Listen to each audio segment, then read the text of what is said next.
Parfait.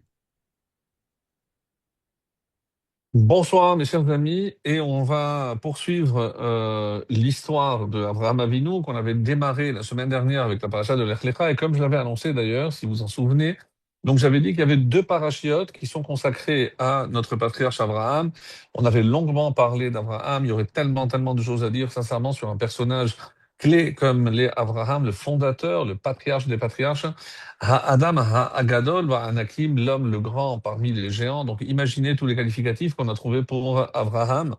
Et on va terminer avec la paracha de Vayera cette semaine, les nisyonotes, les épreuves manquantes. Donc d'une manière générale et selon la comptabilité, on avait longuement parlé la semaine dernière, donc je vais pas revenir, mais d'après la majorité des avis, le, ce qu'on appelle le dixième Nisayon, la dixième épreuve, la dernière, c'est la Hakeda. C'est lorsque Hachem va demander à Abraham d'élever son fils en holocauste. Donc, si je comptabilise d'après cela, grosso modo, donc il y a eu six épreuves la semaine dernière dans l'Echlecha et il y en aura quatre dans celle-ci. Et voilà à peu près donc pour retrouver les 10 nisyonotes. Alors, la paracha commence, comme vous le savez, par l'apparition de ces trois anges qui se présentent comme des commerçants d'abord. Ishmaélim ici, ce ne sont pas forcément comme plus tard, ils deviendront des musulmans, mais ce sont des commerçants. C'est comme ça qu'ils sont appelés. Et on est, comme le Rashi va le souligner, le troisième jour de la Brit Mila de Abraham. Et ce soir, pour vous présenter vraiment la paracha sous un angle tout à fait nouveau et pour vous démontrer la beauté, la profondeur de la Torah, ça fait quoi ensemble, ça fait une dizaine d'années pour ceux qui me suivent depuis 40 ans, même plus. Et on connaît forcément l'histoire, on a déjà vu, revu, on a parlé, on a reparlé. Et pourtant, je vais vous montrer que lorsqu'il s'agit d'un texte de la Torah, rien n'est évidemment encore, tout n'est pas dit. Et d'une manière générale, on considère que la Brit Mila fait partie des nisyonotes, des épreuves. Alors, est-ce que je considère que chaque petit garçon qui se fait la circoncision, ou qui, je rappelle, cette obligation qui incombe au papa, est-ce que ça s'appelle une épreuve? Est-ce qu'il y a un danger? Non, on sait très bien que le huitième jour, c'est exactement là où la cicatrisation est la plus rapide. Donc, il n'y a pratiquement rien à faire. On laisse faire la nature et ça cicatrise tout seul. Donc évidemment qu'on va mettre un pansement. Et en parlant justement de ce pansement, donc Abraham aussi avait évidemment mis un pansement comme il se doit. Nous ne savons pas comment ça s'est passé au niveau de la cicatrisation pour toute la maisonnée, puisque je vous rappelle la fin de la paracha, il n'y a pas que lui qui a fait la Mila, il y a Ishmaël, il y a toute sa maisonnée, donc il y en a qui pensent qu'il y a tous les hommes qui habitaient avec lui. Donc évidemment, Eliezer et plein, tous les hommes avaient évidemment pratiqué la Brit Mila. Mais on n'a pas vu la souffrance par ailleurs. Et pourquoi je vous dis ça? Parce qu'il y a une question que je vais poser qui va paraître tellement évidente, mais tellement elle est évidente qu'elle est dérangeante, je vous assure, mais parce que on nous dit qu'au moment où il y a une des petites bêtes, un des petits moutons qui est parti, donc Abraham a couru pour le rattraper, et on dit que le pansement est tombé et il a saigné. Alors, bon, moi je veux bien, mais on a ici une double question. La première, c'est que qui est le premier qui a rendu visite à Abraham avant les trois anges? Eh ben, c'est le début de la paracha Vayera Elav. Hachem lui apparut dans les plaines de Mamré. Rashi expliquera pourquoi Mamré.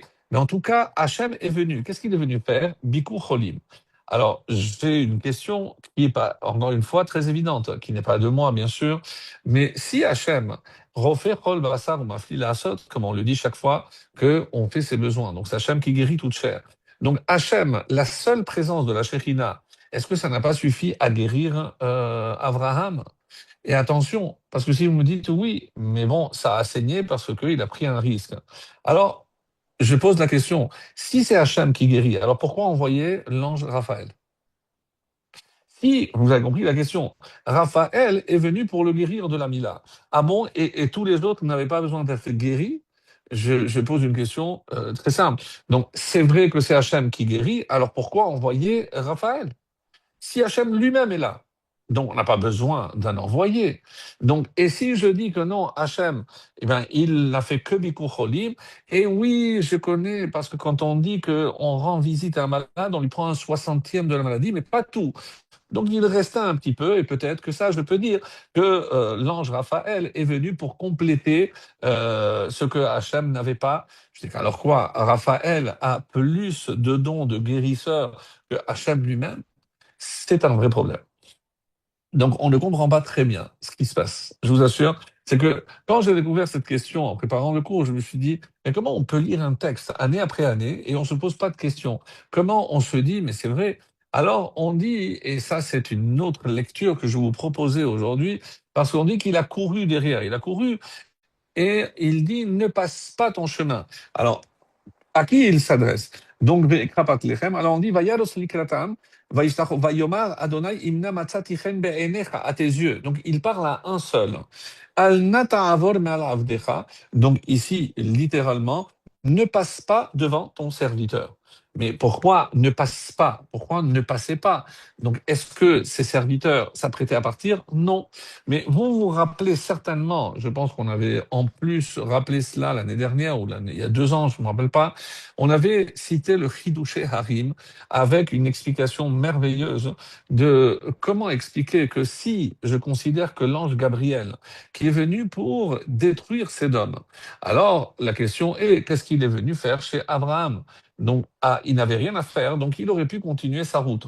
On a donné l'explication de Hidouché Harim que je vais rappeler très rapidement sans m'attarder.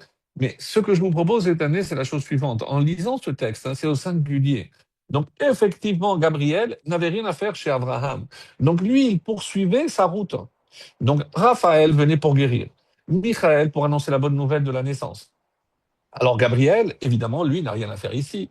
Donc, si on fait évidemment abstraction de la réponse de Hidouché Harim, donc s'il n'a rien à faire, donc lui, il poursuivait sa route, il les attendait au croisement. Il attendait qu'il termine sa shelichut, sa mission, et une fois qu'ils auraient terminé sa mission, alors il aurait rejoint Raphaël, puisqu'il fallait sauver Lot, je vous rappelle.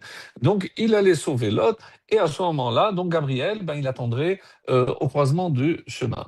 Et là, je comprends que Abraham, voyant qu'un des trois continuait sa route, il court derrière lui. Et c'est ça, Vayarots, l'Iklotam. Donc d'abord, il court, comme je lis, il a dit, mon Seigneur, si j'ai trouvé grâce à tes yeux, ne passe pas ainsi devant ton serviteur. Rentre, ne passe pas ton chemin. Alors, on explique, d'après ce que je viens de dire, c'est compréhensible si je dis qu'il y a un qui n'avait rien à faire et il voulait continuer sa route, c'était Gabriel. Et donc, Abraham a insisté. C'est sur l'insistance de Abraham que Gabriel va aussi partager la langue à la moutarde qu'il s'apprête à leur servir. Alors, un petit calcul comme ça de tête nous précise que Abraham avait à peu près combien d'années, d'après vous, d'expérience en hôtellerie? Puisque ce qu'il avait monté, c'était vraiment une grosse affaire. Il recevait entre 400 et 500. Tous les gens de passage savaient qu'on pouvait s'arrêter à l'hôtel de Abraham, qui portait un nom, Échelle. Aleph, Shin, Lamed, Echel. Et pourquoi Echel? Achila, Shetia et Lina, d'après un avis. Donc, manger, boire et dormir. D'autres disent non, Achila, Shetia et Levaya. Donc, Abraham raccompagnait toujours les invités. On le voit d'ailleurs dans le texte, une fois qu'ils vont partir. Et il le dit, Vayakum Misham Anashim, Ve'Avraham, Rolech Imam Leshalecham. Donc les hommes se levèrent et ils portèrent le regard en direction de Sodome, puisqu'ils s'apprêtaient à retourner. Et Abraham allait avec eux pour les raccompagner. Et donc, comme Rachid va le souligner, donc ici on voit que l'invitation, cette mitzvah qu'on appelle Arnasat Orchim, c'est pas simplement de donner à manger, mais aussi c'est raccompagner. On va essayer de comprendre pourquoi il fallait aussi accompagner. Qu'est-ce que ça rajoute? Déjà, je l'ai nourri, j'ai donné à boire, je lui ai proposé aussi de l'ombre, etc.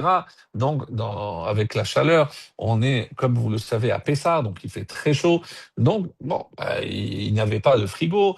Donc, comment Abraham faisait tout ça? Donc, on va en parler aussi pour comprendre en quoi consistait l'Arnasat Okrim et pourquoi c'était tellement important. Parce que pour comprendre ce qui va se passer avec Sédom, je suis obligé de faire un petit peu le parallèle avec ce que Abraham faisait pour comprendre, comme le disent nos Rachamim, c'est que en l'âme, chesed libanais. Le monde ne peut tenir que par le chesed. Et le chesed, le pilier du chesed, on sait que c'est Abraham. Donc si je considère qu'Abraham est le pilier du chesed, donc tout ce qui s'oppose au chesed, c'est anti-Abraham. Et malgré tout, on va voir que Abraham va quand même intercéder, il va prier, il va insister, il va marchander avec Akadosh Baruch Hu pour essayer de sauver même une ville de mécréants comme était Sédom. Ça, c'est le chesed. Alors, est-ce que c'est bien, est-ce que c'est pas bien? Donc, ce qu'il espérait, c'est évidemment que les enfants puissent faire teshuva. On va décrire certains comportements de cette ville de Sédom qui, sincèrement, heureusement d'ailleurs qu'elle a été détruite, et pour que Hachem prenne une telle décision, on peut imaginer que l'iniquité, la méchanceté de ses habitants avait fait que Hachem n'a rien voulu entendre, et malgré l'insistance, malgré les pilotes de Abraham Avinu, on sait que la ville sera définitivement détruite. Seul Lot et ses deux filles seront sauvées. Comme vous le savez, la femme, malheureusement, donc se retournera et ne survivra pas. Donc, pour tous ces détails, on peut voir le texte. Donc, maintenant, ici, il y a deux mitzvot. Arnasat Orchim, donc comment Abraham, donc on est le troisième jour, comme je l'ai dit au début, et là aussi, la question que je n'ai pas posée, mais si Hachem voulait le guérir, pourquoi il n'est pas venu le premier jour? Alors vous allez me dire, non, parce que le troisième jour, c'est le plus douloureux, parce que le jour un et 2, la personne ne s'appelle pas encore malade, et donc c'est le troisième jour, comme on l'a vu avec, rappelez-vous, Shimon et Lévi, lorsqu'ils sont allés à la ville de Shechem, qu'ils ont détruit tous les habitants. Donc c'était le troisième jour, quand ça fait le plus mal. Donc, on peut imaginer que ça, il y a des explications des Rachamim qui disent oui, comme c'était le troisième jour, c'est à partir de là, je considère qu'il est cholé, et à ce moment-là, Hachem vient lui rendre cette visite, parce que là, c'est la mitzvah de Bikur Cholim. Une petite précision, mes chers amis, et c'est valable pour toutes les mitzvot. Nous, des fois, donc, on sait qu'il y a des mitzvot auquel on ne comprend pas. Ce qu'on appelle chukim, sharatnez, le lin, la laine, etc. Il y a plein de mitzvot qui s'appellent chok, et ça, ben, on ne cherche pas à comprendre parce qu'on sait qu'on n'arrivera pas à comprendre. Mais quelle est l'erreur ou l'illusion dans laquelle on pourrait, nous aussi, tomber? C'est imaginer que parce que les autres ne sont pas des chukim, et parce que les autres commandements sont peut-être plus, on va dire, compréhensibles, à la portée, alors, on peut imaginer qu'on comprend un peu les mitzvot. Et c'est un véritable danger. Parce que, comme le disent tous les grands Harizal, le Shlach HaKadosh et autres, sachez qu'au niveau des mitzvot, même ce que j'ai pu comprendre n'est que la pointe de l'iceberg. Que la véritable nature d'une mitzvah est tellement profonde. Le Ramban aussi expliquera, c'est que c'est uniquement au niveau du sod, c'est-à-dire au niveau du secret de la Torah, que je pourrais avoir un petit aperçu de la véritable nature d'une mitzvah. Je ne peux pas comprendre, même lorsque je dis oui, à cause de ceci, ça c'est à cause de cela, ben, parce qu'il a eu la lutte, alors je peux comprendre qu'il fallait s'abstenir de manger le guide anaché et autres. Il y a des explications, il y a des raisons. Mais une chose est certaine, c'est que on ne comprend pas la profondeur de la mitzvah. Et on ne pourra jamais atteindre une mitzvah, même simple, même évidente, telle que la Torah l'a établie.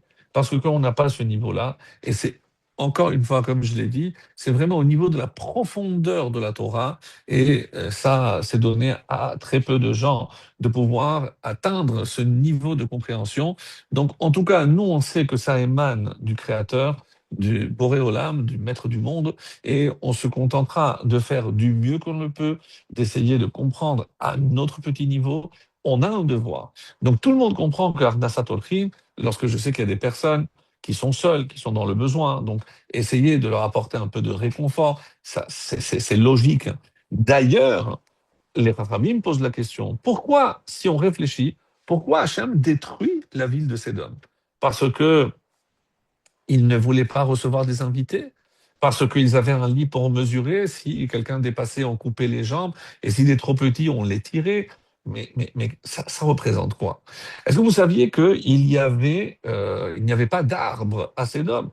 Pourquoi? Parce que les pauvres, de quoi ils se nourrissaient? On dit qu'ils avaient des frondes et ils chassaient des oiseaux. Et c'est comme ça qu'ils mangeaient.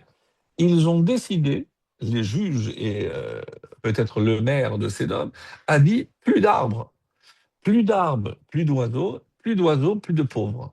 Donc jusqu'où allait cette limite de l'anti-chesed? Alors évidemment qu'il y a des explications à cela et on ne pourra pas s'attarder sur tout, mais je reviens sur l'Arnasat Orchim. Vous allez certainement me dire, mais pourquoi vous dites ça? La preuve, c'est que Lot a aussi reçu ces deux anges. Et là, c'est le Zohar. Parce que si on n'a pas cette profondeur, on n'arrivera pas à comprendre. Parce que je ne comprends pas. Lot, pourquoi il a choisi Sédom? C'est parce que c'est l'anti-Chesed. Il voulait démontrer à Abraham qu'il n'avait pas besoin de ses enseignements. Il est allé au contraire, vraiment à l'opposé. Il a vu cette ville et il a compris que lui. Alors certains vont dire non, Lot, au contraire, il est allé dans un endroit où il pouvait apporter quelque chose. Oui, mais est-ce que vous savez qu'il a été élu comme le Shofet, le juge suprême? Il était, et c'est comme ça, il y a des Midrash Talpiyot, un Midrash Tanchuma Yashan, et qui dit qu'il y avait 5 juges, et que parmi ces juges, le plus rachat, c'était Lot. Oui, vous avez bien entendu. Donc le plus rachat, c'était l'autre. Le Zohar n'arrête pas de dire, on ne comprend pas pourquoi, quel a été le mérite de Lot d'être sauvé. Oui, vous allez me dire, oui, à cause des filles, parce que là-bas, ben, c'était un peu la préparation de la dynastie davidique. C'est à partir de ces filles, Amon et Moab, et Ruth et David, etc. Alors, sauf les filles. Oui, vous allez me dire, oui, mais il fallait qu'elle tombe enceinte, donc on a besoin du papa Lot pour que, ben, sinon il n'y aurait rien eu, avec qui elles auraient pu tomber enceintes. Donc, toutes ces réponses, évidemment, qui sont bonnes et que j'entends parfaitement, mais on a du mal à imaginer qu'un personnage aussi pervers puisse avoir le mérite. Alors, le mérite, le seul d'ailleurs, et on le rappelle constamment, c'est lorsque Abraham est descendu avec Sarah en Égypte, on dit que Lot était avec eux aussi, et que là, Abraham, pour sauver sa peau, on ne va pas revenir sur cet épisode, il a avoué que Sarah, c'était sa sœur. Que se serait-il passé si, avec l'avidité, la cupidité dans Lot, il aurait dénoncé Abraham? Eh bien, sans l'intervention divine, il il est pratiquement sûr et certain qu'on aurait coupé la tête à Abraham. D'abord pour le mensonge et autres. Qu'est-ce qu'il a fait Lot à ce moment-là? Il s'est tu. On dit que par ce silence, il a gagné un mérite incommensurable alors qu'il était, d'après certains, il convoitait aussi Sarah, qui était très belle.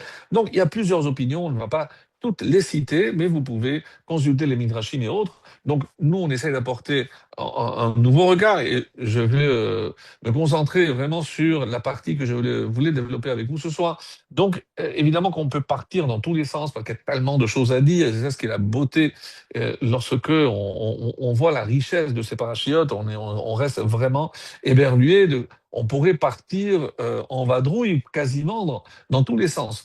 Donc, on comprend que ce mérite de Lot de s'être tu à ce moment-là où il pouvait dénoncer Abraham lui a valu un mérite qui lui tiendra jusqu'au moment où il sera sauvé de la ville de Sédom. Parce que, comme le Zohar l'affirme, Lot était encore plus rachat que les autres et il aurait mérité de très loin la mort. Maintenant, un exemple de cette méchanceté. Donc, c'est pas clairement écrit. Mais ce que je veux dire, donc, certains laissent par allusion, lorsqu'on dit que Lot a été nommé le juge suprême. Donc, on peut croire que c'était lui qui prenait les décisions.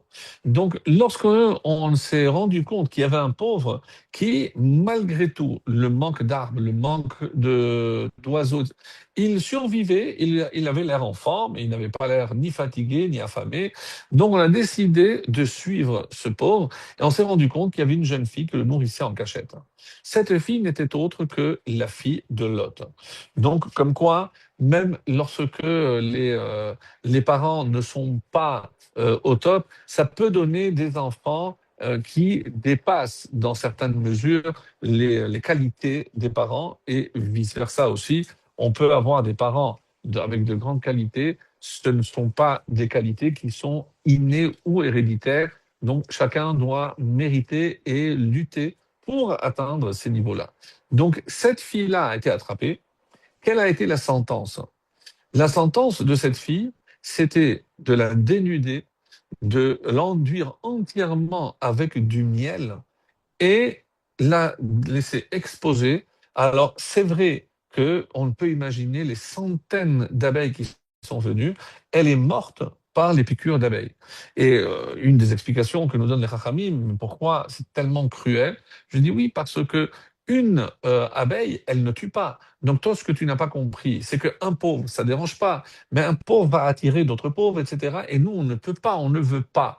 Donc, on va te punir pour que tu comprennes le mal que tu as fait à notre ville et évidemment, elle a succombé à ses blessures.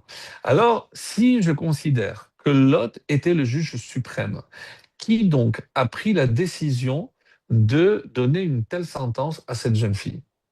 Eh bien, force est de conclure que si lui était à la tête du tribunal, eh ben, cette sentence émanait du juge suprême qui n'était autre que Lot. Comment imaginer que ce même Lot a décrété une sanction tellement cruelle à l'égard de sa propre fille? Ça veut tout dire. Ça nous montre la cruauté de cet homme. Et c'est pour ça que quelque part, Abraham a décelé quelque part donc cette méchanceté et il a décidé de se séparer définitivement. C'est vrai qu'il va intervenir, on l'a vu la semaine dernière, la guerre pour le sauver, mais parce que Abraham était convaincu que l'étincelle de sainteté qui résidait encore chez Lot, qui provenait de son père Haran, qui était mort sur le bûcher à Ur-Kasdim en voulant imiter Abraham, je vous le rappelle, qui, comme certaines sources, dont le Harizal nous dit que ce Haran viendra se réincarner en quelque sorte chez Aharon, et c'est pour ça que le mot Aharon, il n'y a pas de vav, c'est Aleph Haran. Donc Hachem a donné le Aleph à Haran parce qu'il lui manquait, et c'est Aharon qui va faire le tikkun de ce Haran. Donc il y avait, oui, quelque chose dans Haran qui l'a transmis à l'autre.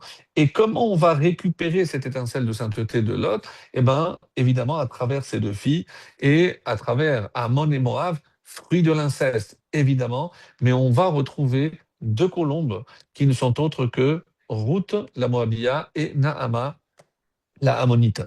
Donc, tout ceci pour nous amener à cette conclusion qu'on est choqué que finalement, avec tous les calculs qu'on vient de faire, ben c'est vrai, comme on dit, mais où est né David?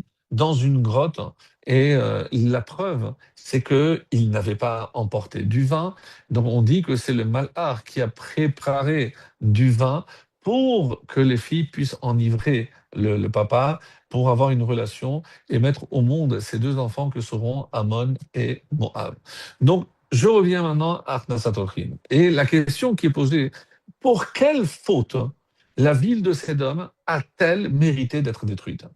Alors vous allez me dire, mais d'après tout ce qu'on a dit, c'est la cruauté, c'est le anti-chesed, tout ce que vous voulez. Mais est-ce qu'il y a dans la Torah une source à la mitzvah de Arnasatokhin? Non. Alors on s'inspire d'Abraham parce qu'Abraham est un patriarche et que évidemment que nous on s'inspire de lui parce que c'est un monde du Chesed, tout ce que vous voulez. Mais comment expliquer que finalement il n'y a pas un contre-ordre, il n'y a pas, ça fait même pas partie des Sheva Mitzvot de Béné Noir. Donc, comment j'appelle cette faute? Alors, il y a un texte magnifique, et c'est rapporté par le Zohar, qui, rappelez-vous, j'avais dit, le Zohar nous dit que Lot n'avait jamais reçu d'invité. Sinon, il serait fait, évidemment, incendier, il devait donner l'exemple. Alors, que se passe-t-il? Pourquoi il a pris un tel risque pour inviter ces deux malachim, ces deux anges? Et on explique, c'est l'explication du Zohar, c'est que c'était la nuit, lorsqu'il les a vus arriver, on dit qu'il a vu la demoute, l'apparence de Avram Avinu. Il a compris que c'était des personnages qui n'étaient pas là pour rien, et il s'est dit, je dois prendre des risques parce que je sens que Abraham est avec eux. Et c'est comme ça qu'il va prendre des risques. Donc eux vont le sauver, ils vont frapper de ces cités tous les habitants qui étaient venus et forcer Lot à les faire sortir. Pour les connaître, dit le texte, on peut imaginer de quoi il s'agit, vu la dépravation de cette ville. Mais en tout cas, moi, je reviens, c'est le Zohar qui dira, mais quelle est la faute? Pourquoi ils ont mérité la destruction? Et est-ce que c'est l'anti-Chesed? Est-ce que parce qu'ils ne faisaient pas d'Arnasat Olchim? Où c'est marqué? Et là, on nous donne une réponse extraordinaire qui, mes amis, serait valable tout le temps, à toutes les époques et pour tout le monde. Et je vous le dis en araméen, c'est Rovanta Deliba. Alors, c'est Rovanta Deliba, c'est, on peut traduire ça, la compréhension du cœur. Donc, appelez ça peut-être la conscience. Donc, on comprend que s'il y a quelqu'un qui est dans le besoin, je n'ai pas besoin qu'on me dise qu'il faut l'aider. Lorsque je vois que quelqu'un est seul et quelqu'un qui est de passage, qui a besoin d'un réconfort, je n'ai pas besoin qu'il y ait une mitzvah explicite pour me le dire. Donc, eux, n'écoutez pas leur cœur. Et comme on le sait que Rachamana libabae, lorsqu'on dit que la Torah, Hachem, ce qu'il demande, c'est le cœur. Si on savait écouter le cœur, donc il y a plein de choses qu'on ferait certainement beaucoup mieux, certaines choses qu'on dirait d'une manière différente, et le monde, sans aucun doute, irait beaucoup mieux. Quoi qu'il en soit, ici, on dit c'est le cœur qui parle. Littéralement, Vanta de Liba, c'est le cœur qui parle. Oui, mais le cœur parle tout le temps. Mais est-ce que tu l'écoutes? Eux, assez d'hommes, avaient décidé de ne pas écouter le cœur. Et c'est la raison pour laquelle, donc, ben, écoute, si tu n'as pas de cœur, alors pour moi, ben, le cœur a cessé de fonctionner, donc tu mérites la mort, et donc ils vont être détruits. Alors, je reviens maintenant à la question initiale avec laquelle on avait démarré, et si vous le voulez bien, donc je repose ma question. Donc, comment comprendre que, Hachem n'a pas guéri définitivement, et on peut imaginer que la différence entre l'intervention divine, l'intervention de l'ange Raphaël, c'est que d'abord c'est un émissaire. Alors on a voulu même poser la question, mais si Hachem, voyant la détresse de Abraham, puisque c'est le début de début de notre paracha, Hachem a vu qu'il souffrait parce qu'il n'avait pas d'invité. Et comment je sais qu'il souffrait? Parce que malgré la douleur, malgré la chaleur torride qu'il faisait, on est, je vous rappelle, un Pessar, eh ben, il est assis à l'extérieur et il guette des passants. Et donc, quand Hachem a vu cette souffrance, il s'est dit, ben, je vais envoyer des anges. Et là, mes amis, on dit donc, quelle est la mission de ces anges? Eh ben, être des invités. Et certains ont voulu dire, mais attendez, mais on a toujours dit qu'il n'y a pas deux missions. Donc, est-ce que ça ne veut pas dire qu'on dédouble la mission? D'une part, il faut qu'ils soient des invités, et ce qui est assez curieux, c'est que Hachem envoie des invités qui n'ont pas besoin de boire, qui n'ont pas besoin de manger, puisque évidemment, ils vont faire semblant. Eux n'ont pas d'estomac, ce ne sont pas des êtres en chair et en os. Alors, est-ce qu'Abraham a fini par se rendre compte? J'imagine qu'à la fin, oui, mais ça n'a pas empêché de faire la shechita, d'abattre trois animaux, trois taureaux, pour avoir la langue. Alors, je vous demande, la langue, elle fait combien? 1,2 kg, 1,5 kg à peu près. Donc, est-ce que j'ai besoin d'offrir une telle quantité à chacun? est-ce que je n'aurais pas pu me contenter de tuer? Et qu'est-ce qui se passe avec le reste de l'animal? J'ai pas de frigo, j'ai pas de congélateur. Et qu'est-ce qui se passe avec Baltachri? Donc, je peux vous poser une infinité de questions sur ce passage. Évidemment, que les Haramim ont des réponses à tout cela. Non, on ne va pas s'attarder sur toutes les questions qu'on pourrait poser, mais en tout cas, ici, une question est posée. S'il avait l'habitude de recevoir des gens, et d'après un petit calcul sommaire, donc ça fait à peu près 22 ans que Abraham tient son hôtel. Donc, qui a pignon sur rue. Donc, évidemment qu'il avait du personnel, il avait tout le temps de la nourriture prête, etc. Et là, il va aller abattre des animaux. Alors, certains ont dit d'abord parce qu'il était malade, donc il ne pouvait pas s'en occuper. Deuxièmement, vu la chaleur torride qu'il faisait, à mon avis, c'est dans les 45 degrés, personne ne mettait le nez dehors. Il s'est dit très peu de chances qu'il y ait des passants aujourd'hui. Donc, il n'avait pas en stock. D'accord, je comprends, tu n'as pas en stock. Mais alors, va abattre une seule bête et donne un morceau à chacun. La grandeur d'Abraham, comme dira le Midrash, c'est qu'il offrait aux gens ce qu'ils n'avaient pas l'habitude de manger. C'est-à-dire, lorsque quelqu'un était de revenu moyen et qui mangeait peut-être du poulet, il offrait de la viande. Celui qui était habitué à la viande, il allait proposer du poulet ou du poisson. Donc, il complétait, il était toujours à l'écoute et il savait quoi donner, comment contenter chacun de ses invités. Et comment ça se passait au niveau de l'accueil? On arrive à l'hôtel, donc peut-être pas avec une chambre, mais avec le menu. Qu'est-ce que vous voulez manger? Et une fois que Abraham servait à manger, on terminait. Et là, il disait, maintenant, on va remercier. Je dis, alors, bon, il y en a qui sortaient leur petite statuette, il y en a qui disent, bon, écoutez, merci beaucoup. Et non, c'est pas moi qu'il faut remercier, c'est le maître du monde. Vous allez répéter avec moi, et c'est un Birkat Amazon en 5 mots, donc c'est assez intéressant.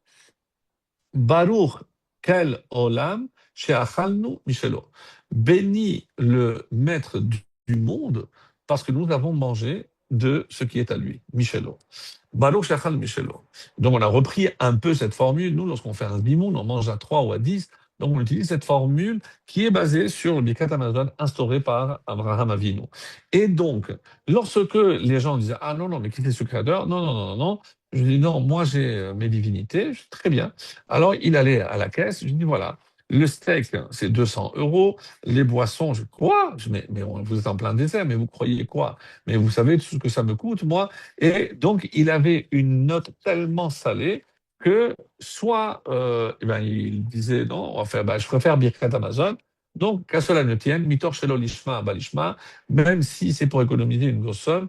Et c'est comme ça que il essayait non seulement de donner de la nourriture, mais aussi de renforcer la Emouna. Donc, le rôle de Abraham Avinu, mes chers amis, c'était de diffuser la connaissance de Dieu au sein des humains. Vous allez me dire, oui, mais on parle ici d'Abraham Avinu.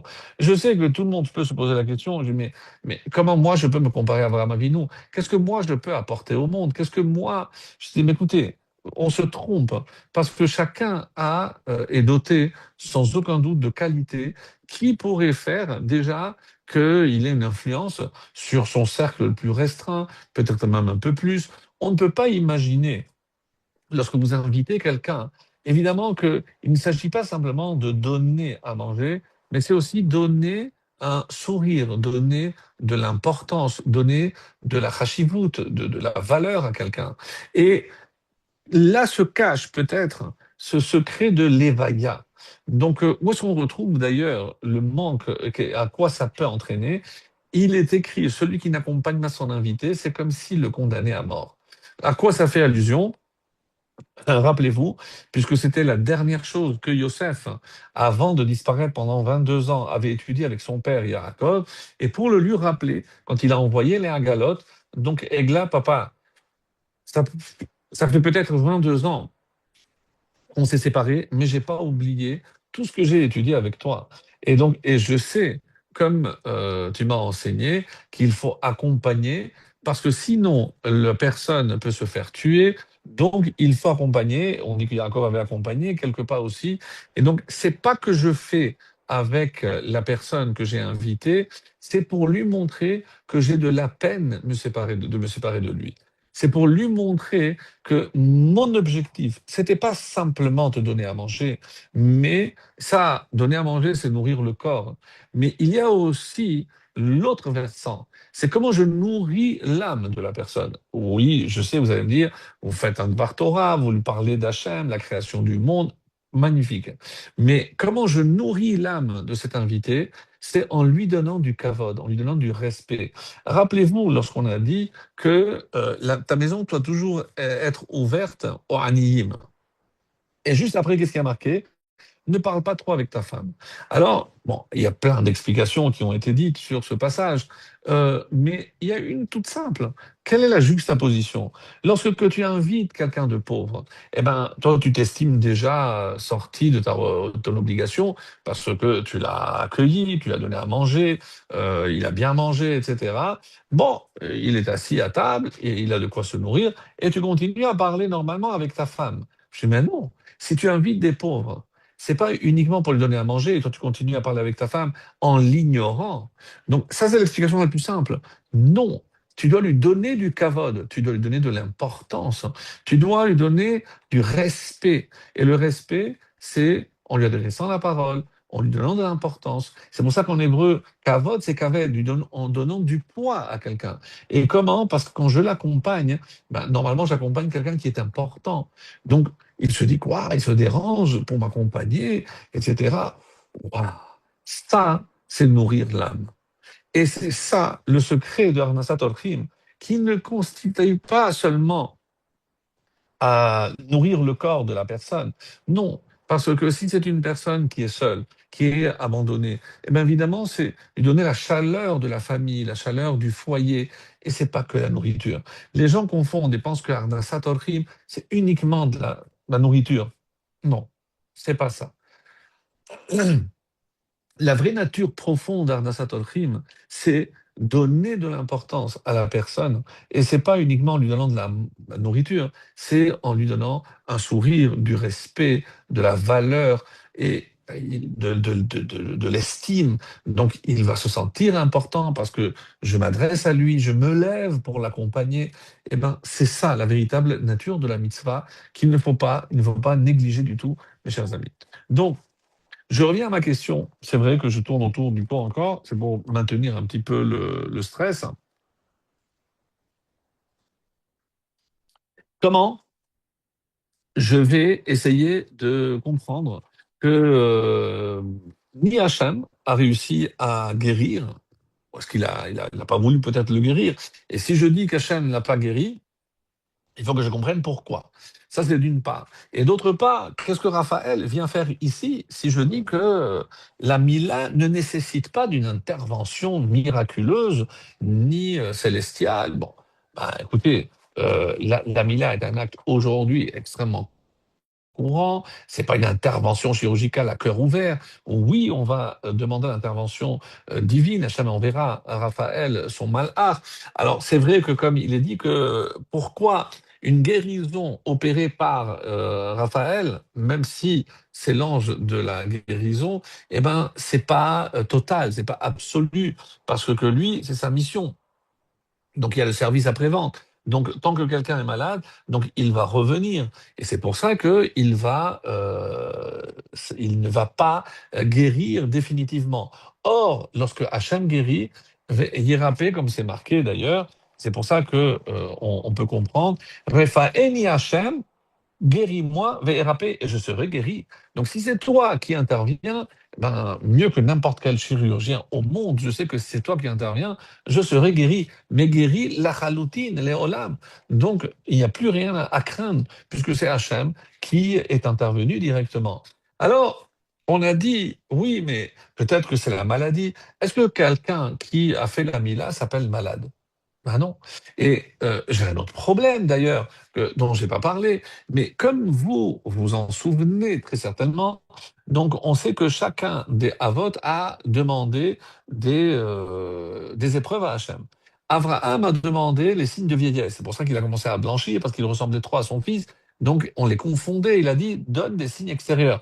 Donc grâce à Abraham, Baruch Hashem, on a les rides un petit peu, on a les poils qui blanchissent, etc. Donc ça c'est Abraham. Mais il n'y a pas de maladie. Yitzhak a demandé des Issourim, des épreuves, hein, parce qu'il savait que grâce à ces épreuves, donc l'homme ne peut que s'élever. N'oublions pas, au passage, qu'il a été aveugle pendant 57 ans de sa vie, les 57 dernières années de sa vie. Et arrive Yaakov, et là, lui, il demande la maladie. Donc, il n'y a pas de malade avant. Donc, si je dis qu'il vient guérir, mais quel malade. Alors oui, par exemple, si quelqu'un tombe et se casse une jambe, eh ben, ça, c'est pas une maladie, mais c'est une plaie. C'est une plaie, c'est une fracture. Ça, j'entends bien. Et ça, oui, donc ça, je peux comprendre qu'il y a une façon de guérir pour ce qui est. Alors, je peux mettre la mila dans la catégorie de plaie et non pas de maladie. Ok, ça, c'est très bien. J'essaye de tourner autour du pot et de vous baratiner. Mais bon, tout ce que je vous dis, évidemment, c'est tout ce que les Chachamim nous disent et tout ce qui est écrit.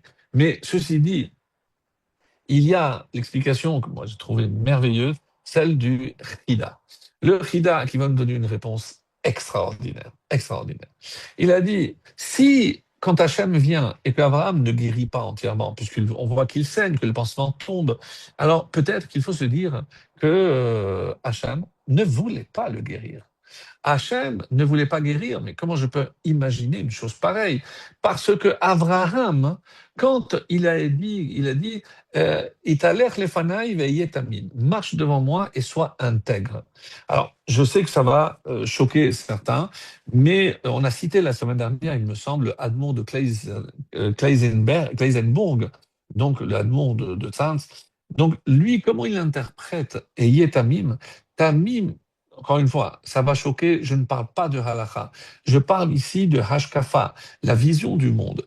Et d'après lui, tamim, c'est-à-dire, si tu vas avec cette témimout, avec cette naïveté, cette intégrité jusqu'au bout, alors pourquoi tu irais voir des médecins? Si tu es convaincu que c'est Hachem qui te guérit, alors plutôt que de faire et de courir derrière des médecins, implore la miséricorde divine et tu verras que Dieu, ben, ça me rappelle le roi Ménaché. On dit que le roi Ménaché, rappelez-vous, c'est le fils de Hiskiaou Amelech qui n'a pas voulu se marier parce qu'il ne voulait pas, il a vu que son fils allait être un rachat. Le roi Ménaché a fait ériger en plein temple une statue à quatre visages pour que, il a dit à Hachem comme ça, dès que tu verras, de là où tu viendras, tu verras mon idole. Et à la fin, donc, il va tuer son propre grand-père, le prophète Ishayahu, en coupant l'arbre, pour ceux qui s'en souviennent. Donc, un personnage assez sordide. Quoi qu'il en soit, hein, il s'est fait attraper par les Babyloniens et qui étaient experts en torture, et ils l'ont mis dans une marmite avec de l'eau bouillante et ils ont attendu patiemment qu'il soit ébouillanté, tout simplement. Et là, quand l'eau a commencé à bouillir, il a commencé à sentir les sueurs, là non pas froides, mais très chaudes, il a commencé à implorer toutes les divinités qu'il connaissait. L'eau continue à chauffer, aucune intervention, aucune réponse. Et là, il se rappelle de l'enseignement de son père, Hiskiyahu, qui disait que même dans la détresse, n'oublie pas que Hachem est toujours là. Et il s'est dit, si cet enseignement de mon père est vrai, si quand je vois que je vais mourir, si tu n'es pas comme les autres, alors montre-moi que tu peux me sauver. Et là, quand il a élevé cette fille-là, on dit que les anges ont voulu fermer toutes les portes. Donc, qu'est-ce que ça veut dire fermer les portes? Fermer les portes de la tfila pour que la tfila n'arrive pas à Hachem. Et pourquoi? Parce qu'il savait que si Hachem écoutait cette tfila, eh ben, il allait le sauver. Alors que c'était quelqu'un qui méritait largement la mort. Il tuait 1000 enfants. Bon, il a été vraiment un roi terrible. Eh ben, Hachem a fait un miracle. Et il s'est retrouvé à Yerushalayim sain et sauf. Donc, tout ceci pour vous dire que même jusqu'à la fin. Et donc, là, ta mime, donc tu dois être intègre, cohérent avec toi-même et cohérent avec Hachem. Et c'est pour ça qu'on dit qu'Abraham, il a dit, mais non, si tu me demandes de me faire la Mila et que je vais souffrir de la Mila, c'est si je ne souffre pas, alors c'est pas une épreuve. Et donc, le fait qu'il y ait une épreuve, donc c'est pour ça que Hachem a laissé faire parce que c'est ce que voulait Abraham. Abraham qui a accepté de faire la Mila avec toutes les conséquences. Donc, si je suis souffrant et que ça fait partie, je maintiens, je ne veux pas d'intervention divine. Si c'est surnaturel, ok, mais moi, je ne veux pas d'intervention surnaturelle. C'est comme ça que le Hadmon de Kleisenbourg nous l'explique d'une manière très belle. Et donc, et c'est pour ça, par exemple, qu'il dit, quand on est sorti d'Égypte, nous savons qu'il n'y a que la tribu de Lévi qui était circoncise. Donc, dans le désert, dès qu'on est arrivé avec Yoshua, donc on a fait la Brit Mila au moins de 2 millions de personnes. D'après certains avis, on était 5 millions, au moins 2,5 d'hommes qui n'avaient pas la Mila. Donc, on n'a jamais entendu parler qu'Hachem, il a envoyé l'ange Raphaël, etc. Non, la Mila, c'est normal. Eh ben, il n'y a pas besoin d'intervention divine. Donc, c'est pour ça que on peut essayer de dire aussi, comme on l'avait vu, je crois, par le passé, donc on dit que dans la Gemara, on avait parlé dans Baba Batra Tet Zayin, que Abraham, il avait ici une pierre précieuse dans le cou, et celui qui voyait, il guérissait. Mais bon, ça fait écho à la question que nous avions posée, mais je n'ai pas compris, puisqu'on n'a pas de maladie. Oui, mais pas, soit je dis maladie parce que quelqu'un a eu une blessure ou une fracture ou autre, soit je dis non, c'est une maladie de l'âme. Donc c'est pour les faire teshuva, pour les rapprocher d'Hachem. Et on dit, mais pourquoi au coup? On dit que c'était le Koach Hadibur, c'est la force de la parole. Il arrivait à convaincre les gens qui étaient idolâtres. Et un idolâtre, c'est un malade. Donc il a réussi. Et alors, il aurait pu utiliser cette pierre et la regarder pour se guérir lui-même. Je dis non, il y a une phrase qui dit En chavush matir atzmo bivet asurim. Un prisonnier ne peut pas se libérer lui-même d'une prison. Donc, il faut une intervention extérieure. Donc, ça, c'est ce qu'on aurait dit. Donc, le Rida donne cette explication merveilleuse et on va aller un peu plus loin parce que c'est pas tout. On dit que si maintenant Hachem voulait vraiment tester Abraham, et quelle est la mitzvah qu'il voulait tester? C'est Arnasat Otrim. Je dis, bon, ça fait 22 ans qu'il le fait. Est-ce que vous avez déjà vu dans le texte quelque chose? Rien. Aucune allusion, comment il recevait, qu'est-ce qu'il donnait à manger? Rien. Bon, il avait des stocks, tout ce que vous voulez. Hachem dit, le vrai test, et écoutez, parce que c'est valable pour nous, lorsque tout va bien, c'est magnifique. Mais la question est, lorsqu'il y a des circonstances qui font que la réalisation de tel ou tel mitzvah, tel ou tel projet, ça prend une autre tournure parce que c'est beaucoup plus difficile. Ce mois a été très dur, je ne peux pas aider, ceci, peu importe les raisons. Là maintenant, Hachem a dit, je veux te tester, Abraham. Là maintenant, je sais que tu accueilles tout le monde très bien. Et là, tu es malade, tu es fatigué, il fait extrêmement chaud. Donc, premier test, tu vas voir les trois, mais tu vas voir qu'un va se sauver. Est-ce que tu vas faire quelque chose pour le rattraper? Premier test, il court pour le rattraper. Ah, et pas, rappelez-vous, parce que j'avais dit que j'allais mentionner très rapidement le Chidouché Harim, puisque le Chidouché Harim dit, c'est qui justement celui qui partait? C'est Gabriel, parce que Gabriel n'a rien à faire ici chez Abraham. Mais oui, il est venu voir une seule chose, c'est que si Gabriel était d'accord de sauver Lot, il fallait se dire qu'il y a deux peuples, Ammon et Moab, qui méritaient, donc c'est une sanction, de ne pas faire partie du peuple juif. Donc, interdiction absolue à un ammonite ou un moabite de faire partie du peuple juif. Mais est-ce que ça concerne que les hommes ou aussi les femmes? Alors, Gabriel l'a dit, on va voir. Pourquoi ces deux peuples ne sont pas admis? Parce que quand on est sorti d'Égypte, ils ont refusé de nous donner de l'eau et du pain. Claire, la raison est claire, parce que on retrouve ici encore une fois peut-être cet esprit sédomien, puisque c'est de Sodome qui ne donnait rien. Ok.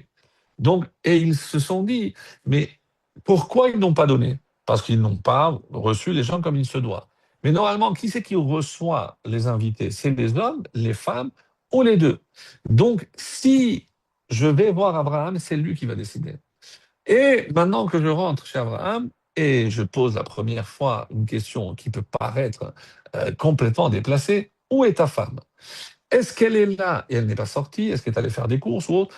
Donc, elle a dit non, elle est restée dans la tente. Elle dit, ah, Qu'est-ce que ça implique? Ça veut dire que ce sont les hommes qui reçoivent. Donc, ceux qui ont refusé, c'était les hommes. Les femmes ne sont pas concernées par cette interdiction. Et c'est pour ça que Gabriel accepte que Raphaël l'accompagne pour aller sauver Lot et ses deux filles, parce que maintenant que de ces deux filles, deux peuples, eux seront interdits, mais les femmes, oui. Et c'est pour ça qu'on aura Ruth à Moabia et Naama la Ammonite. Ça, c'était l'explication très belle, très rapidement, hein, de Chidush Harim. Mais d'après ce que l'on vient de dire, et je reviens sur cela, Hachem voulait tester Abraham. Donc, jusqu'où tu vas aller pour Arnasat Orchim? Tu pourrais te contenter d'aller voir dans ton stock s'il reste une pita, un peu de salade, et grand bien leur passe, je suis fatigué, je ne peux pas faire plus. Non, Vayaros. Il avait mal, il a couru. Donc, Abraham nous montre l'importance que je dois donner à chacune des mitzvot. C'est pas lorsque je peux, je fais. C'est comment tu agis lorsque tu as des raisons de ne pas pouvoir. Combien de mal tu vas te donner pour accomplir une mitzvah qui t'est chère, parce que Hachem veut tester. Et c'est pas uniquement pour Abraham, parce que tous les efforts qu'Abraham va faire, c'est ce qu'il va nous transmettre. Et donc, on a dans nos gènes cette force qui est celle d'Abraham de surmonter toutes les embûches, tous les obstacles que je pourrais imaginer pour ne pas accomplir telle ou telle mitzvah. Donc, Abraham a dépassé toutes les attentes. Il aurait pu se contenter d'abattre un animal. Il a dit non, je vais faire mieux.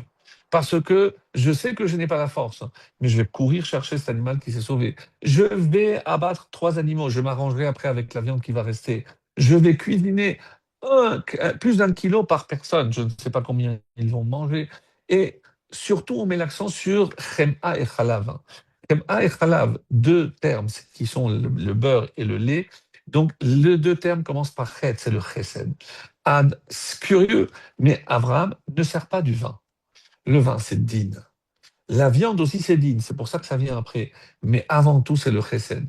Et il y a aussi autre chose, et c'est sur ça qu'on va voir, c'est la fonction de cet arbre. Comme nous allons le voir, c'est le verset 8, Vaikar Chem'a vechalav, donc ce que je viens de dire, et après seulement Ben Bakar. Et Vayomeru, et là ils lui ont dit, Aye Sarah Ishtecha, où est ta femme? Question très bizarre pour commencer. Et c'est là où ils annoncent, etc. Mais on voit ici, et je vais vous lire, donc on est le verset 4. Qu'est-ce qu'il dit? Il dit Vayomar, donc verset 3. Je lis très rapidement. Il dit comme ça.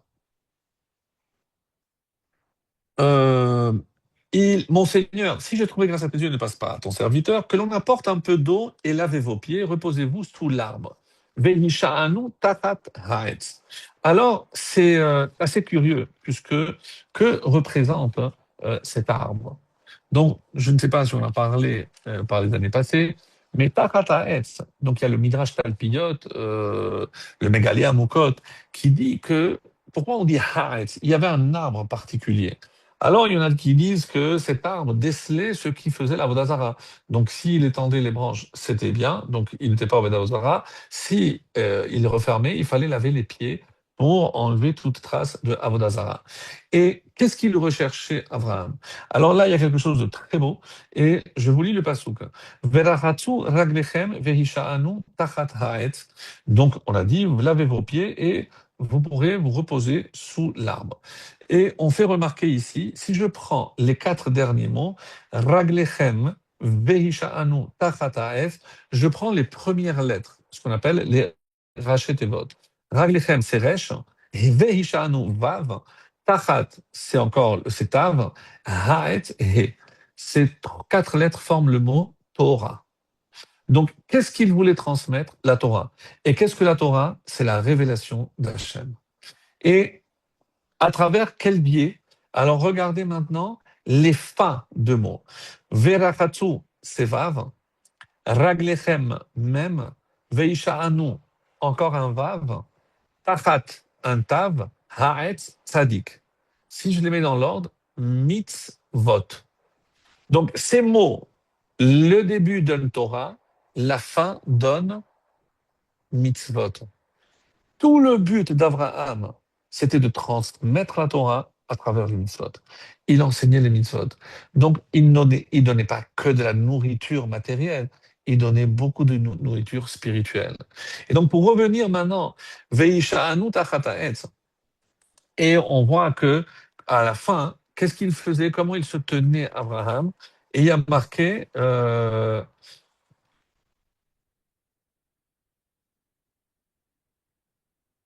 Vehu omed alehem tachat ha'etz, et il se tenait sur eux, littéralement, tachat ha'etz, sous l'arbre, vayochelu, ils ont mangé. Et on dit ici, si je prends les dernières lettres, encore un exercice très beau, Vehu omed tachat, Vehu omed alehem, pardon, Ru se termine par Aleph, omed dalet, alehem mem, dans l'ordre, Aleph dalet mem, Adam. Donc, on vient nous dire, c'est Megalé Amukot, c'est que qu'est-ce qu'il faisait Abraham? Il faisait le tikkun, ni plus ni moins que de la faute de Adam Arishon. C'est comme ça que Mashekitetz Adam Arishon, Tiken Abraham. Ce que Adam Arishon a abîmé, on en avait parlé, Abraham Avinu est venu réparer. Et donc, ici, le Hetz, on dit que c'était quoi ce Hetz? Donc, le Hetz Sadat, on dit qu'il avait pris des branches de raisin, donc qu'il avait apporté du Gan Eden. Et comment je le sais? Parce que le terme qui est utilisé ici, Vaïta, donc on nous dit, le Bayanatorim, on dit que ce terme existe que 3 fois dans la Torah. Vaïta, Gan Eden, Hachem, il a planté un jardin dans l'Éden. Noach, en sortant de l'arche, il a planté une vigne. Et Adam Arishon, Vaïta Eshel Beber Shava. Il a planté cet arbre qui est considéré, donc Eshel, Achila, Shetia et Levaya. Donc on dit que c'est par rapport à la réparation. Noach a tenté de réparer la faute d'Adam. Il s'est enivré et ça n'a pas pu se faire. Et Abraham va réussir à réparer la faute de Adam Arishon. Alors, quel a été c'est le Pirkei de Rabbi Eliezer qui dit, donc d'où il a trouvé ces plans, ces plans pour planter, on dit du Gan Eden. Et on dit, mais comment on peut imaginer le Gan Eden ici? C'est très simple, mes amis. Qu'est-ce que c'est le Gehinam? C'est l'absence de la Shekhinah de Dieu. Qu'est-ce que c'est le Gan Eden? Le Gan Eden, c'est encore l'inverse. C'est le Gan Eden, c'est parce que la Shekhinah était là. Après la faute, la Shekhinah est partie. Donc tout le but, c'est d'apporter, de faire descendre la Shekhinah, et c'était évidemment le but. Alors, le Zohar donc explique que Yaakov, ça c'est on va laisser pour après. Donc, juste parce qu'on a parlé tout à l'heure de Sédom, et j'ai découvert aussi une explication très belle par rapport, et c'est du Mégalé à Mokot, évidemment, et qu'est-ce qu'il dit, le Megalé Amukot? Le Megalé Amukot nous dit que la tefila d'Avraham Avinu pour Sédom, c'était s'il y avait 50 sadikim. 50, après 45, après il y a 40, 30, 20 et 10. Alors, Megalé Amukot nous dit, mais à quoi ça correspond ces chiffres? Je ne me rappelle pas si on a fait cette explication l'année précédente, mais elle est très belle. 50, on dit que quand est-ce qu'ils pourront faire, les enfants de cela, ils pourront faire Teshuvah 50 jours. Et qu'est-ce que c'est 50 jours? C'est de Rosh Chodesh et Loul, plus jusqu'à l'El Hoshana Rabbah, il y a 50 jours. Alors, il y a sinon 45. Alors, au moins, sinon, c'est de Rosh Chodesh Elul jusqu'au premier jour de Sukkot. Donc, c'est 30 et 15, puisque Sukkot, c'est le 15 Tishri, donc 45 jours. Et si ça ne fait pas, et pourquoi Sukkot? On dit parce que, rappelez-vous, c'est que Bayom Rishon, Rishon Lecheshbon Avonot. Comme tout a été pardonné, le premier jour de Sukkot est considéré le premier jour où on va comptabiliser à nouveau les fautes. Donc il n'y a pas, c'est un nouveau compte. 40, c'est de Rosh Hashanah, de Rosh Chodesh Elul jusqu'à Kippour, il y a 40 jours. 30 de Rosh Chodesh Elul jusqu'à Rosh Hashanah. S'il n'y a pas, alors 20 jours, de Rosh Hashanah jusqu'à veille de Hoshana Rabbah, il y a 20 jours. Et 10 de Rosh Hashanah jusqu'à Kippour, c'est Aseret Yom Teshuvah. Donc, on a ici tous les comptes possibles pour faire teshuva. Donc, qu'est-ce qu'il espérait Abraham? C'est pas qu'il y ait des justes, c'est qu'il fasse teshuva. Et Hachem lui a dit non, même si tu leur donnes tout ce temps-là, ils ne feront pas teshuva. Donc, je trouvais que c'est une explication extrêmement intéressante, très belle. Le Béni Issachar, c'est lui qui va nous parler de ce test que qu'est-ce qu'il voulait Hachem? Comment il allait réagir face à la difficulté. Ça, c'est le Bnei Issachar. Donc, comment Abraham allait réagir, hein, donc si il était dans cette difficulté. Et donc, on comprend maintenant toutes les questions qu'on avait posées au début, que Raphaël, eh ben lui, il ne s'est pas mêlé, mais il reste quand même, oui, mais il est intervenu. Alors, il y a une autre explication, je crois que c'est le Bnei Issachar qui donne aussi très belle, c'est que quand on a annoncé qu'on allait détruire la ville de Sédom, on dit que Abraham a eu une telle peine, hein, qu'il a eu mal, il y a une oppression, il a eu mal à la poitrine. Et donc là, on dit qu'il a eu un début de crise cardiaque, appelez ça comme vous voulez, et là, Raphaël est intervenu pour le sauver. Parce que, mais comment? En annonçant que il allait, lui, aller sauver l'autre. Ah. Donc, Raphaël avait, oui, un rôle à jouer en quelque sorte, et ça va très bien. Pourquoi? Parce que c'est la seule mission. Il n'est pas venu guérir Abraham et sauver l'autre. Non, il est venu que sauver l'autre. Mais il fallait rassurer Abraham qu'en sauvant l'autre, eh ben, lui n'avait rien à craindre et il n'avait pas besoin de se faire du souci ou du mouron. Donc, c'est très, très bien. Donc, c'est l'explication. Et ça rentre, on va dire, très bien dans tout le reste. Alors, à partir de maintenant, et parce que le temps passe très vite, donc j'aimerais revenir sur quelque chose de très beau aussi, par rapport à ce que le Zohar dit, que, et une question que tout le monde peut se poser un jour ou l'autre, mais est-ce que ce que je fais, est-ce que ça a une valeur? Est-ce que mes efforts valent la peine? Est-ce que mes mitzvot sont acceptés? Est-ce que j'ai une vraie place dans le monde? Euh, les questions que tout le monde un jour peut se poser. Moi, je suis pas un grand, je ne vais pas me comparer à Abraham, mais si chacun se disait que à son petit niveau, il peut apporter un peu de lumière, on ne peut pas imaginer. C'est le but de faire Kiddush Hashem. Le fait que un seul juif décide, comme on a vu avec le retour des otages, de commencer à mettre les tefilines, de commencer, mais c'est le plus grand kiddush Hashem qui puisse exister. Et on dit qu'il y a une lumière qui se répand dans le monde. On ne peut même pas imaginer les conséquences. Donc, c'est vrai qu'on ne voit pas les conséquences de nos actes, mais ça ne doit pas nous priver de l'importance de tout ce que je fais. Et ça, c'est quelque chose qu'on doit se dire en s'inspirant de la vie de nos patriarches. On sait par exemple, par rapport à Yaakov, c'est que avant de descendre en Égypte, on dit qu'il s'est arrêté à Beersheba. Et là-bas, il a découpé des cèdres qu'avait planté Abraham Avinu. Mais je ne comprends pas quel rapport. Yaakov avait vu par Roi HaKodesh qu'ils allaient certainement descendre et être esclaves, mais ils allaient sortir un jour. Et qu'en sortant, Hachem allait leur demander de créer un mishkan, une résidence pour la Shekhinah. Et donc, ils allaient avoir besoin de ce bois. Un bois que Abraham avait planté, que Yaakov récupère pour les replanter en Égypte.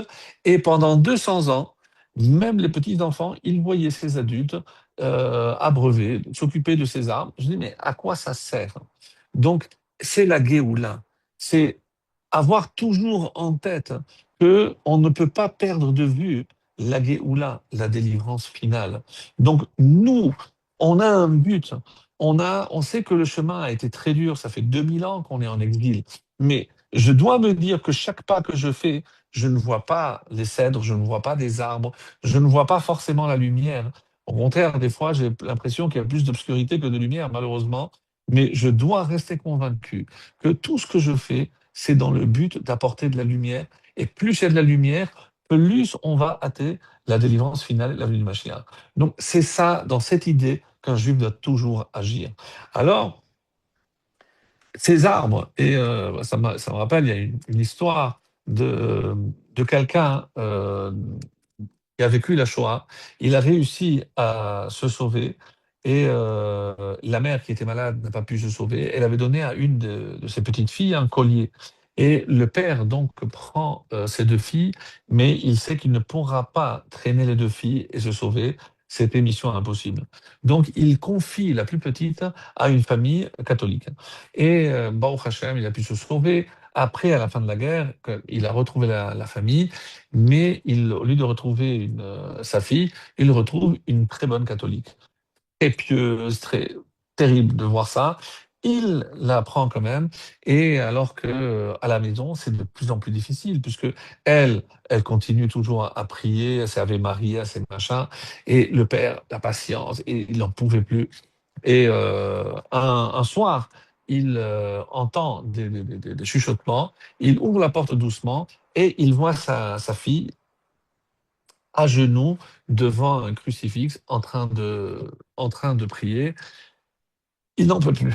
Il n'en peut plus et il est secoué de sanglots. Et il prend sa fille pour la secouer.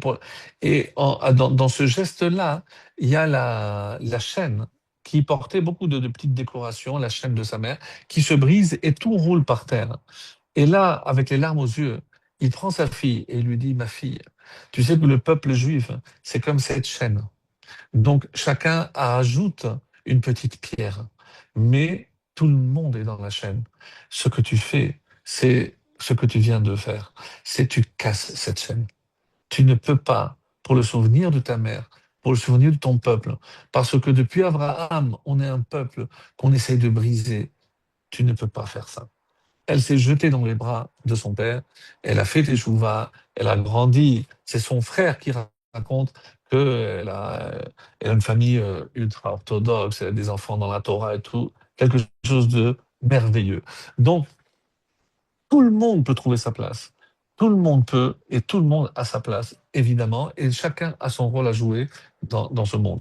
Donc, il me reste pour la conclusion une Gemara et ce sera notre conclusion.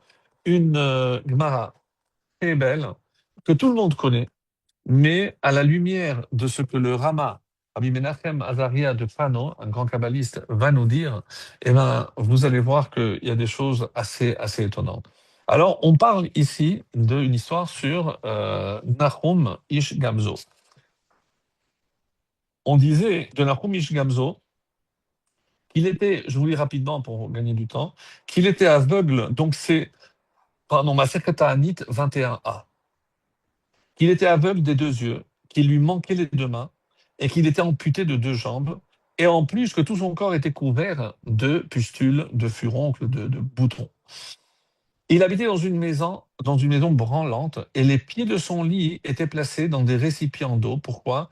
Pour que les fourmis ne puissent pas monter, comme explique Rachi, parce qu'il n'avait pas de main pour se gratter, et si jamais il y avait les fourmis, il n'aurait pas pu s'en défaire. Une fois, alors que son lit se trouvait dans la maison branlante, les disciples ont voulu retirer le lit et pour après ensuite retirer le mobilier. Il leur a dit non, mes enfants, enlevez d'abord le mobilier et ensuite enlevez mon lit. Pourquoi? Parce que tant que moi je suis là, que je me trouve dans la maison ne peut pas s'écrouler. Mais c'est ainsi qu'ils ôtèrent tout le mobilier et dès qu'ils ont sorti le lit, la maison s'est écroulée. Quand les élèves ont vu ça, ils lui ont dit, mais notre maître, puisque tu es une personne tellement vertueuse, lama alta lechakar, comment était arrivé ce que t'est arrivé? Comment tu te retrouves dans cet état? Il leur a dit, Manaï, ani garam tileatzmi. Mes enfants, c'est moi qui provoquais soit sur moi-même. Et il raconte, une fois j'allais en chemin vers la maison de mon beau-père et il y avait trois chargements à dos d'âne. Un avec de la nourriture, un âne avec des boissons et un autre avec plein de nourriture, de friandises. Ba'ani Echad, il y a un pauvre qui est venu se tenir devant moi alors que j'étais sur la route et il a dit, mon maître, nourris-moi. Je lui ai dit, attends, je vais décharger un âne et je t'apporte la nourriture. Je n'ai pas eu le temps de décharger l'âne que son âme l'a quitté. Et je suis allé, je suis tombé sur sa face et je me dis que mes yeux qui n'ont pas pris en tes yeux en pitié deviennent aveugles, que mes mains qui n'ont pas pris tes mains en pitié soient coupées, que ces jambes qui n'ont pas pris tes jambes en pitié soient amputées. Et mon esprit ne trouva pas le calme jusqu'à ce que j'ai dit que tout mon corps soit couvert de boutons.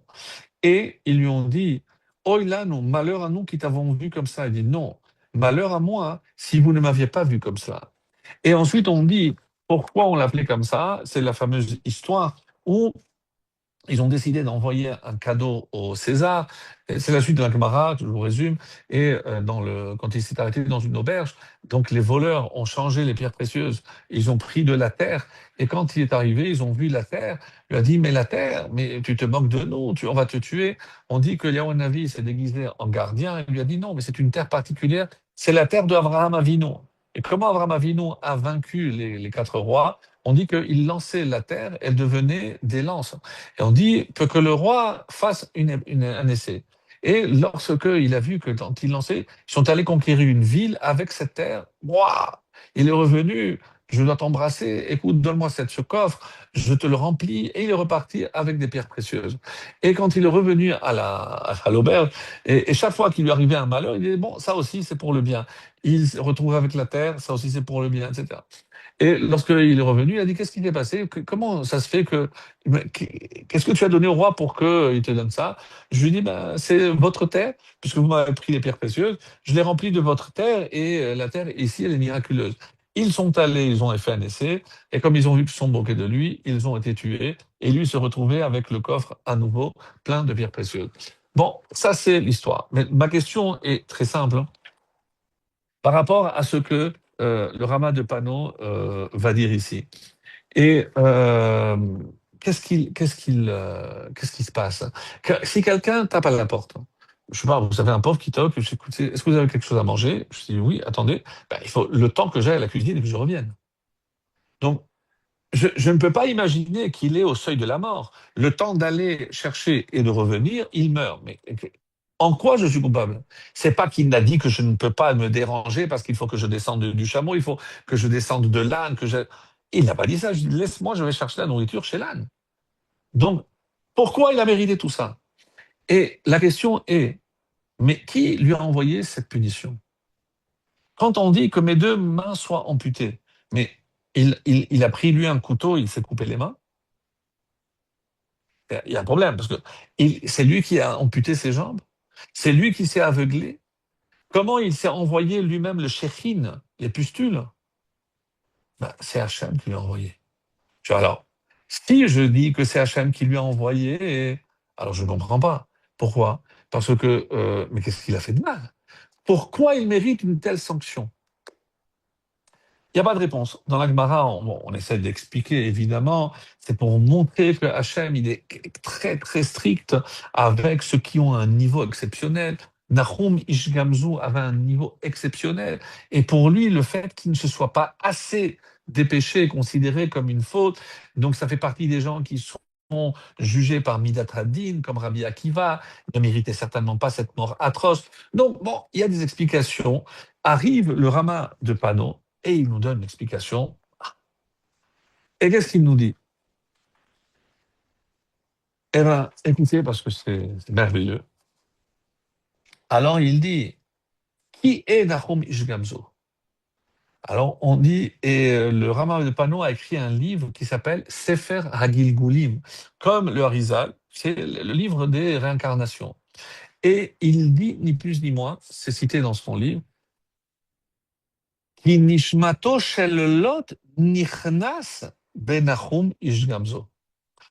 D'où venait l'âme de Nahum Ishgamzo? De Lot. De Lot.